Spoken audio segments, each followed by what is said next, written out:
Welcome to mission agri friends. तो आप लोग को पता होगा कि मैं फर्स्ट लेक्चर कवर कर चुका हूँ फसल प्रणाली क्रॉपिंग सिस्टम का। ओके, तो आज जो है हमारा सेकेंड लेक्चर है।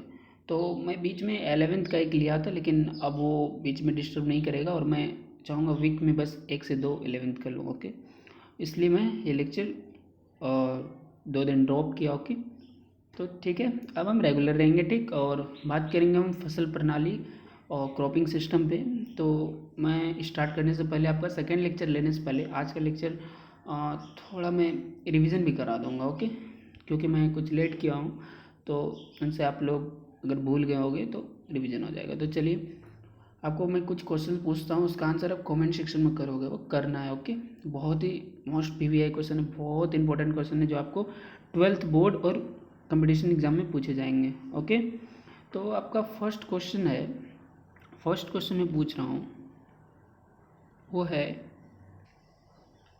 आपका फर्स्ट क्वेश्चन रहा जो कि एक शॉर्ट टाइप क्वेश्चन में आपको पूछा जाएगा बोर्ड एग्जाम में। ठीक, तो बताइए फसल प्रणाली किसे कहते हैं? फसल प्रणाली किसे कहते हैं? इनका बहुत छोटा आंसर। ओके, और मुझे पता है आपको याद है। ओके, और आप कमेंट सेक्शन में बताओगे, हर एक को बताना है। ओके, फसल प्रणाली किसे कहते हैं?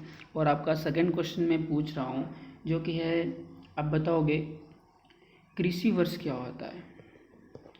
कृषि वर्ष किसे कहते हैं? ठीक, ये बहुत ही इंपॉर्टेंट क्वेश्चन है, आपको ऑब्जेक्टिव और आपको सॉल्व टाइप में भी पूछ सकता है। ठीक, ये बहुत ही इंपॉर्टेंट है। ठीक, और आपका लास्ट क्वेश्चन मैं पूछ रहा हूँ जो कि बहुत इंपॉर्टेंट है, आप बताओगे अरहर का जो है, अरहर को हम कब लगाते हैं, किस महीने में, और किस महीने में इनको हम काटते हैं? ओके, इस महीने में इनको हम काटते हैं। ठीक, ये 3 क्वेश्चन आपको मैं पूछा हूँ, 3 का 3 आप बताओगे, जो कि बहुत ही गलत होगा तो कोई बात नहीं है, मैं आपको आने वाले लेक्चर में आपको सही बता दूंगा, उनका आंसर मैं बोल दूंगा। ओके, लेकिन आपको बताना है। ठीक, तो मैं बता दूं कि जो भी टेलीग्राम ग्रुप ज्वाइन नहीं किए हो वो ज्वाइन कर लो, क्योंकि अब मैं व्हाट्सएप बंद कर रहा हूँ कि व्हाट्सएप ग्रुप जो है बंद होगा और टेलीग्राम वो रेगुलर रहेगा। Okay, because WhatsApp group is temporary and Telegram group is permanently, so इसलिए मैं उसको बंद किया हूँ व्हाट्सएप ग्रुप को। और इसमें जो है मुझे पता है कि आपको एक ग्रुप में 257 ही हो सकते थे, लेकिन टेलीग्राम में ऐसा कुछ नहीं। और आपको ये मैं नोट्स प्रोवाइड सारे कुछ टेलीग्राम पे होगा, तो जो भी टेलीग्राम ग्रुप ज्वाइन नहीं किया हो तुरंत जाके एक झटके से कर लो।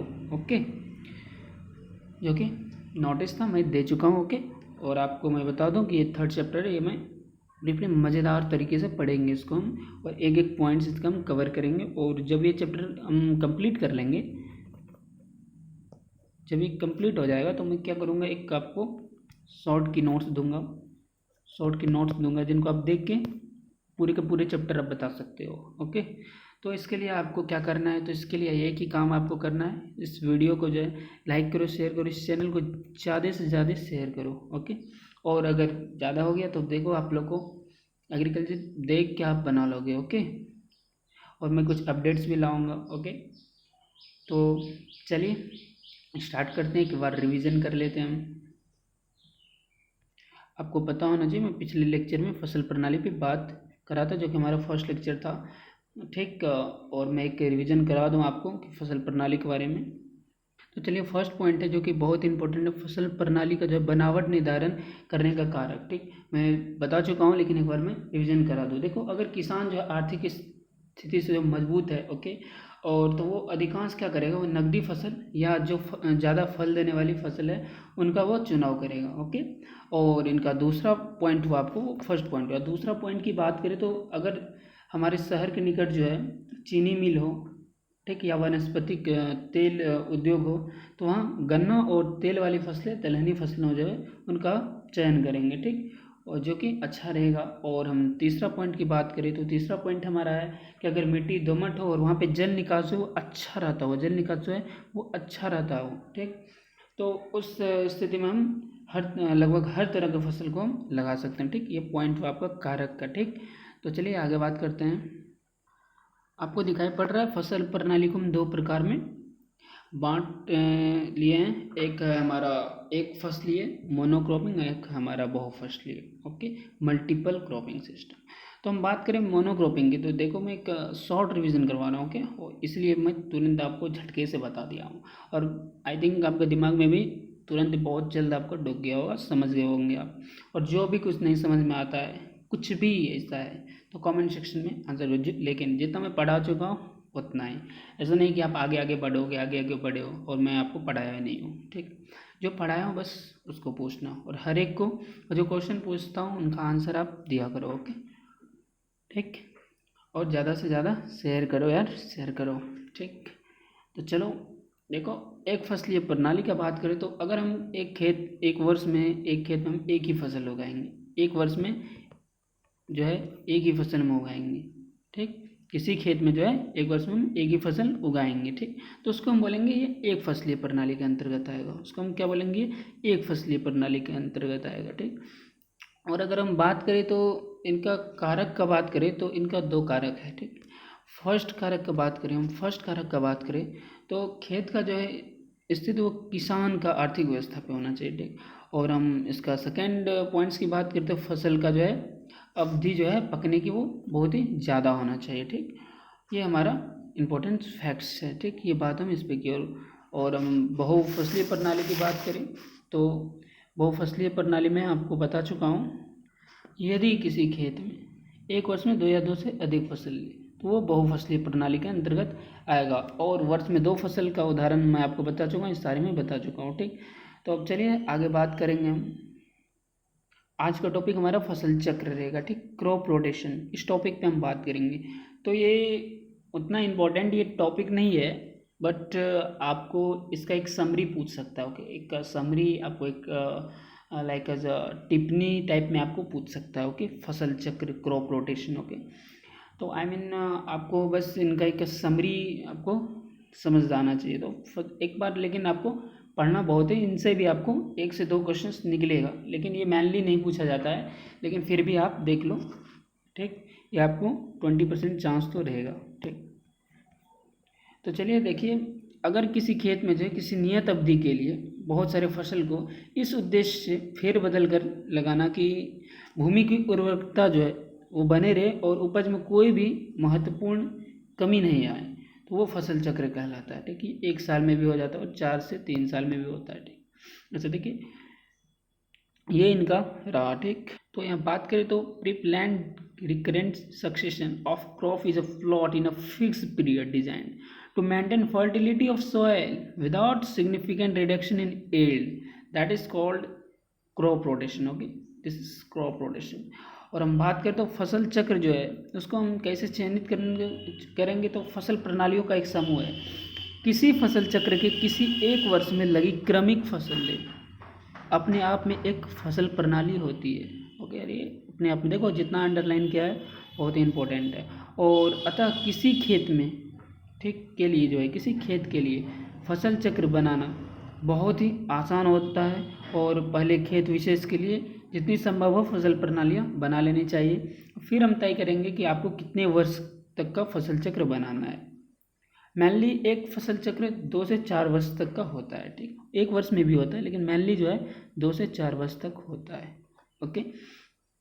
और जो है आपको बात करें तो फसल चक्र की अवधि इस बात पर तय किया जाता है कि उक्त अवधि में अगर किसी वर्ष पोषक तत्व सिंचाई चाहने वाली फसलें ज़्यादा लग गई तो अगले वर्ष हम कुछ दलहनी जैसे पौधे को लगाएंगे, ओके, जिससे कि पानी या पोषक तत्व चाहने वाली फसल अधिक लगाकर हम खेत की उर्वरक शक्ति को बनाए रखें, ठीक। और कभी कभी 3 या 4 वर्ष में इस उद्देश्य से पूर्ति किया जाता है, ठीक। तो ये बात रहा हमारा क्रॉप रोटेशन का, कुछ लिया हूँ मैं ऊपर का, ठीक, ऊपर इनको ब्रीफली रूप से नहीं देखो, ठीक। और जो आपको अंडरलाइन किया है बस उतना आप रखो, काफ़ी है, ओके। और फसल चक्र के मुख्य सिद्धांत की बात करें तो यथासंभव आर्थिक पोषक तत्व चाहने वाली फसल के बाद कम पोषक तत्व चाहने वाली फसल लगे, ठीक। और अधिक सिंचाई की आवश्यकता वाली फसल के बाद कम सिंचाई चाहने वाली फसल लगे, इनका ही कुछ उद्देश्य है। नकदी या धान्य फसलों के बाद जो दलहनी या तेलहनी फसलें लगी, ये कुछ इनके उद्देश्य हैं। इनका उद्देश्य क्या है तो अधिक सिंचाई की आवश्यकता वाली फसल के बाद कौन सा जिनको कम सिंचाई की आवश्यकता है वो लगी। और बात करें नकदी या धान्य फसल के बाद दलहनी या तेलहनी लगे, और अधिक जिनमें जुताई होता है तो उनके बाद वो कम जुताई से तैयार होने वाले फसल लगे। क्यों? क्योंकि भूमि की उर्वरा शक्ति बने रहे। ठीक। और फसल चक्र विभिन्न स्थितियों के लिए बनाने पड़ते हैं, जैसे वर्षा सिंचित क्षेत्र के लिए फसल चक्र या सूखा प्रभावित ठीक भारी वर्षा वाले क्षेत्रों की तरह स्थितियों के लिए हो सकता है। और सिंचित क्षेत्र जो है निची भूमि, ऊपरी भूमि, ठीक, और उर्वर जो है भूमि, समस्याग्रस्त भूमि, ठीक, भरपूर संसाधनों वाले प्रक्षेत्र, अभावग्रस्त प्रक्षेत्र, व्यावसायिक खेती, जीविका पालन की खेती इत्यादि के लिए। ओके, ये कुछ इंपॉर्टेंट पॉइंट्स थे। ये बहुत इंपॉर्टेंट है। ठीक, ये पॉइंट्स जो है ये बहुत इंपॉर्टेंट है। ओके, फसल पद्धति, क्रॉपिंग पैटर्न, तो क्या होता है ये पहले ये जान लें। ठीक, ये हम इस पे जो है कुछ बातें अभी करेंगे और कुछ बातें हम नेक्स्ट लेक्चर में करेंगे, लेकिन कोशिश करते हैं इसमें अगर खत्म हो जाए तो अच्छा है। ठीक, देखिए फसल पद्धति किसी क्षेत्र विशेष में एक वर्ष में जो है लगी क्रमिक फसलों तथा फसलों एवं प्रतिभूमि के अंतर्गत अनुपातिक रकबा को फसल पद्धति कहते हैं। ठीक, तो हम जानेंगे यहाँ लिखा हुआ क्या है। Cropping pattern is yearly sequence and special arrangements of crop and fellow in year, प्रत्येक ईयर का। ठीक, और बात करें तो देखिए भूगोल की पुस्तक में जब किसी देश का परिचय दिया जाता है तो हम सबसे पहले क्या करते हैं, उस देश की फसल का पद्धति के बारे में जानते हैं, उनका पूरा जो है हिस्ट्री उनका हम पता करते हैं। ठीक, फिर जो है उस देश का कुछ अनुमान लगाते हैं कि उस देश में कौन कौन सी फसलें प्रमुखता उगाई जाती है, अच्छे से उगाई जाती है, और वहाँ सिंचाई के साधन कैसे हैं। ठीक, और बात करें तो वहाँ अर्थव्यवस्था कितनी अच्छी है, वहाँ की जलवायु कैसी है, और अगर उष्णकटिबंधीय फसलों के साथ कुछ रकबा गेहूं का है तो समझे कि वहाँ पहाड़ों पर शहर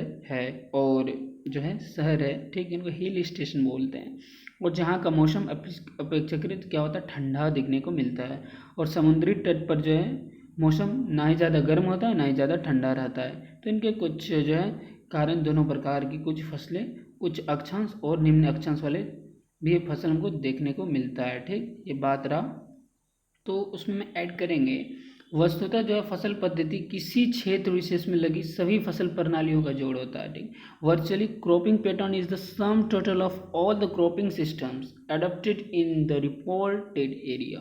ओके, समझ में आ रहा है ना? या आई थिंक आ रहा होगा। ये बहुत ही आसान कुछ पॉइंट्स है, ठीक, जिनको आपको समझना है। ठीक, और एक बार समझ लोगे फिर कुछ दिक्कत परेशानियां नहीं होगी। देखो, यदि किसी क्षेत्र में गन्ना, कपास, तिलहनी जैसी फसलें ज़्यादा होगा तो वहाँ हम चीनी उद्योग और वनस्पतिक तेल उद्योग, सूती वस्त्र उद्योग होने की संभावना अधिक होगी। और यदि ऐसी फसलों की अधिकता है तो असिंचित क्षेत्रों में ही ज़्यादा लगाते हैं, और तो समझा जाएगा कि उस क्षेत्रों में सिंचाई की संतोषजनक उपलब्ध नहीं है। इसलिए जो फसल पद्धति एक चित्रा है जो किसी क्षेत्र विशेष के रूप में देखा जाता है। तो हम जब चैप्टर स्टार्ट करें तो हम पहले पढ़े थे, सबसे फर्स्ट पॉइंट था, और फर्स्ट लेक्चर देख लो, देखो वहाँ पे लिखा हुआ था कि फसल प्रणाली का शाब्दिक अर्थ है हर एक प्रकार की कृषि क्रियाएं। ठीक, उस दृष्टिकोण से कई प्रकार की कृषि कार्य फसल प्रणाली के अंग के रूप में ही देखे जाते हैं, जिनका फसलोत्पादन पर बहुत ही महत्वपूर्ण प्रभाव पड़ता है। ये कृषि कार्य कुछ प्रकार के दिए गए हैं। ओके, जो कि पहला है sequential cropping. Okay, sequential cropping पे हम बात करेंगे। तो सीक्वेंशियल क्रॉपिंग, क्रमागत फसलीकरण, ये जो है ये भी वस्तुतः फसल प्रणाली है। ठीक, तो मैं अंडरलाइन कर चुका हूँ, तो ये बहुत इंपॉर्टेंट, जो किसी खेत में एक वर्ष में क्रमिक रूप में लगाया जाता है। ठीक, और क्रमागत फसलीकरण जो है सघन खेती का सटीक उदाहरण है, जिससे जो है एक फसल काटने के बाद खेत में परती छोड़ देते हैं। ओके, और उनके तुरंत जो है अगली फसल के अंशावित जो है कर देते हैं, ताकि एक कृषि वर्ष में अधिक से अधिक फसल लगाई जा सके और भूमि कभी खाली नहीं रहने दी जाए। मक्का, तोड़ी, गेहूँ, मूंग क्रमागत फसलें ये बेहतरीन नमूना है। तो क्रमागत फसलें के अंतर्गत जो है कौन कौन आएंगे, आपको मक्का, तोड़ी, गेहूँ, मूंग ये देखने को मिलेंगे। तो सबसे पहले हम क्या करेंगे, आपको कि खेती करेंगे तो उसमें थोड़ी देर के परती छोड़ेंगे और तुरंत ही यथाशीघ्र उनको हम क्या करेंगे, अगली फसल उसमें बो देंगे, और वो क्रमागत फसलीकरण के अंतर्गत आएगा। और ये हमारा लास्ट स्लाइड आपको देखने मिल रही है मिश्रित खेती, और इनके बाद होगा अंतर्वर्ती। ठीक, तो अंतर्वर्ती पे हम कल के लेक्चर में बात करेंगे। तो आज देख लो मिश्रित खेती हम आपको बताए हुए हैं, जो कि फर्स्ट चैप्टर में बात किया था। ओके, फर्स्ट चैप्टर फसलों की खेती और फसलों का वर्गीकरण, क्लासिफिकेशन ऑफ क्रॉप्स, जो कि फर्स्ट लेक्चर है। तो प्लेलिस्ट में दिया हुआ है, जाके देख लो। तो देखो मिश्रित खेती, मिक्स्ड क्रॉपिंग जो है ये क्या होता है, तो मैं आप लोग से पूछा हुआ भी हूँ और आप लोग बहुत सारे स्टूडेंट बताए हुए भी है। ठीक, तो दो या दो से अधिक फसलों के मिश्रित बीज की छिटकावा विधि से लगाई जाने वाली फसलें, जिससे लगाने का हमारा उद्देश्य प्राकृतिक आपदा में कुछ ना कुछ उपज प्राप्त कर लेना, तो उसको मिश्रित खेती। इसमें क्या होता है कि अगर हम सीड डालते हैं, बीज डालते हैं, कुछ तो हमारे चिड़िया जी लेके जाते हैं, कुछ तो हमारे बहुत अंदर गया तो गया सड़ जाता है, ऊपर रहा तो वो भी सड़ जाता है। क्या करें यार, ऊपर रहा तो सड़ेगा तब ना, कोई चुन के लेके चले जाता है चिड़िया, और अंदर रहा तो वो सड़ जाता है। तो उनको एक रहना चाहिए सोयल के थोड़े नीचे, ओके, टॉप लेयर में। ठीक, देखिए mixed cropping is sowing mixed seed of two or more than two crop similarly, okay, और इन अ हैजार्ड मैनर और in a piece of land as an insurance against natural hazards. Okay, और बात करें बाढ़, अत्यधिक वर्षा, सूखा, कीट एवं बीमारियों के प्रकोप के कारण जो है कुछ फसलों पर अपेक्षाकृत ज़्यादा दुष्प्रभाव पड़ता है, मगर फलस्वरूप कभी कभी पूरी फसल जो है, पूरी फसल सर्वदा नष्ट भी हो जाता है, कभी कभी आपदा के कारण। ठीक, बाढ़ हुआ, ओके, और ऐसी विषम परिस्थिति में जो है सुरक्षा के उद्देश्य असंचित क्षेत्रों में मिश्रित खेती करने का प्रयत्न शुरू किया गया। और इस तरीके की खेती में यदि कोई फसल नष्ट भी हो जाती है तो अन्य फसलें या फसलों से कुछ उपज हम प्राप्त कर लेते हैं। अगर हम 3-4 फसलें लगाते हैं तो अगर मेरा 1-2 नष्ट भी हो जाए तो 2 फसल हमको मिल जाता है। ओके, और मिश्रित खेती के प्रमुख उदाहरण की बात है ज्वार, अरहर, मक्का, अरहर। ठीक, एक जो आपको ज्वार अरहर होगा, मक्का अरहर, चना तीसी और चना, जो चना, और भी बहुत सारे हमको देखने को मिलेगा। ठीक है, तो ये हमारा बात रहा आपको मिश्रित खेती। तो आज के लेक्चर में यहाँ पे ख़त्म करते हैं। ओके, और इनका भी मैं आपको एक रिवीजन हम आपको कर दूंगा। ओके, निश्चिंत रहे। ओके, तो आपको अगर बहुत फास्ट लेक्चर चाहिए, करे भाई मुझे पर डे चाहिए, तो इनके लिए मुझे भी आपको कुछ देना पड़ेगा। क्या देना पड़ेगा? Per day subscribers, per day shares करो यार ठीक ना, तो फिर मैं बहुत ज़्यादा लेक्चर्स निकालूंगा। ओके, और जो भी क्वेश्चंस मैं पूछता हूँ, फिर से मैं बोल रहा हूँ कि उसको कमेंट सेक्शन में आंसर करना है। और अगर आप टेलीग्राम ग्रुप में ज्वाइन नहीं हुए तो इससे आपको नुकसान है, डायरेक्ट जान लो। मैं नहीं बोलूँगा कि ये करो वो करो, आपको नुकसान है, क्योंकि नोटिफिकेशंस आपको उस पर मिलेंगे, व्हाट्सएप पे मिलेंगे नहीं। आपको कोई भी लेक्चर्स का नोट्स उन पे प्रोवाइड होगा, इन पे होगा नहीं। आपको टेस्ट होगा तो उन पे प्रोवाइड होगा, व्हाट्सएप पे नहीं मिलेंगे। ठीक, तो व्हाट्सएप ग्रुप जो मैनली मैं 2 से 3 दिन में इनको मैं ऑफ कर रहा हूँ। ओके, सो मैं फिर से बोल रहा हूँ कि टेलीग्राम ग्रुप ज्वाइन करो। ठीक, तो थैंक यू, मिलते हैं नेक्स्ट लेक्चर में। और कोई भी प्रॉब्लम हो, अगर ये वीडियो अच्छा लगा तो लाइक सब्सक्राइब करिए और कमेंट करके ज़रूर बताइए। Thank you.